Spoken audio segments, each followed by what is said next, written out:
¿Por qué deberíamos confiar en el apóstol Pablo en esto? Quizás Pablo estaba mintiendo.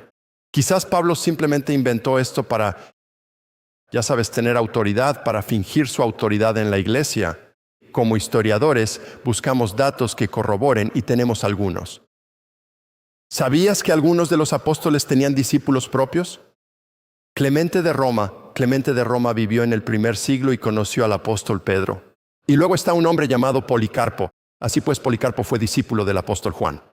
Bueno, sería interesante ver qué tienen que decir ellos sobre Pablo, ¿verdad? Porque Pedro y Juan, ellos eran tres, Pedro, Santiago y Juan. Así que tienes a Pedro y Juan y a sus discípulos, Clemente y Policarpo. Veamos qué tienen que decir sobre Pablo. Y ellos están escribiendo después de la muerte de Pablo, después de la muerte de Pedro y de Juan. Y veamos simplemente qué dicen sobre Pablo. Así que es interesante notar que Clemente de Roma pone a Pablo al mismo nivel que su mentor, Pedro. Eso es bastante interesante. Y lo llama el bendito Pablo. Y luego llegamos a Policarpo. Y Policarpo dice que Pablo enseñó el mensaje de la verdad de manera precisa y confiable. Y luego cita las cartas de Pablo y se refiere a ellas como parte de las Sagradas Escrituras. Ahora bien, estas no son cosas que harías si Pablo estuviera enseñando herejía o se hubiera desviado y estuviera enseñando algo diferente a lo que enseñaban tus mentores, Pedro y Juan.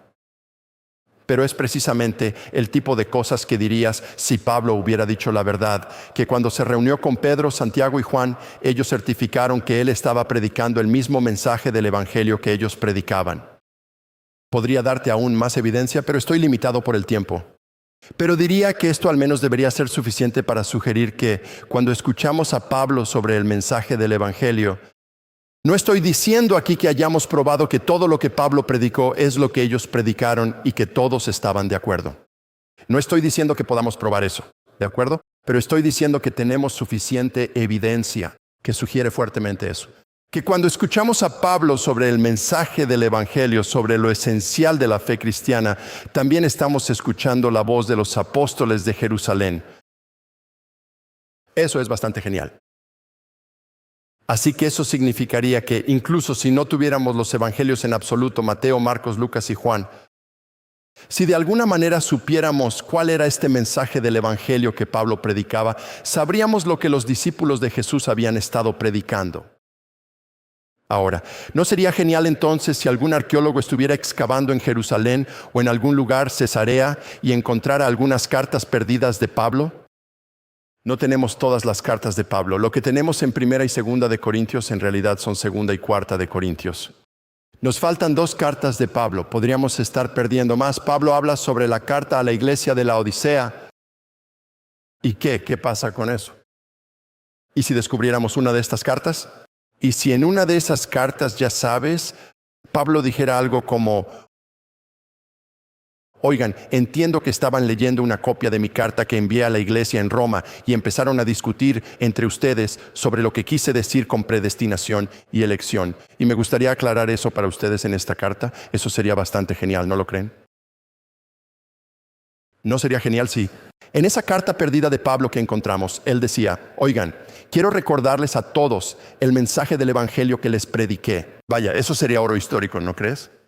Porque podríamos mirar eso. Si él proporcionara el mensaje del evangelio, podríamos decir: oigan, podemos saber con certeza lo que los apóstoles de Jerusalén predicaban acerca de Jesús. Bueno, adivina qué. No tenemos que esperar una carta perdida. Ya la tenemos. Es 1 de Corintios. Y es 1 de Corintios capítulo 15, versículo 1. Pablo dice: oigan, quiero recordarles, hermanos, el mensaje del evangelio que les prediqué. Y ahora se los va a recordar. Bastante genial. Sabes, Jesús probablemente fue crucificado en el año 30 o 33 y Pablo establece la iglesia en Corinto alrededor del año 49 y tal vez poco después en el 51 quizás. Y luego, solo un año o un par de años después de eso, les escribe a ellos lo que es 1 de Corintios, o en realidad lo que es 2 de Corintios, o perdón, lo que nosotros llamamos 1 de Corintios, pero que en realidad es 2 de Corintios. Él está escribiéndoles esa carta que nosotros tenemos, y en esa carta que está escribiendo, sabes, dentro de 25 años o menos, de la crucifixión de Jesús, él dice: quiero recordarles el mensaje del evangelio que les prediqué. Y solo unos años antes es cuando él se presentó ante esos apóstoles de Jerusalén, y ellos certificaron que este mensaje era verdadero alrededor del año 49. Así que solo estamos hablando de 2, 3, 4, 5 años después. Ahora, aquí está. Él dice: les entregué lo que también recibí. Ahora, esos dos términos, entregar y recibir, connotan la transmisión de la tradición oral. En aquel entonces, probablemente solo alrededor del 10% de las personas eran alfabetas. Solo el 10% podía leer y tal vez solo la mitad de esos podía escribir. Así que aprendían a través de la tradición oral. Y no era como el juego del teléfono descompuesto, donde una frase sin importancia se da una sola vez a niños que la transmiten rápidamente y de manera juguetona, entre ellos de forma descontrolada. Así no es como funciona la tradición oral, lo siento. Se ha realizado mucho trabajo e investigación sobre la tradición oral en los últimos 60 años y hemos avanzado mucho más allá de eso. Y esto era algo muy importante para ellos.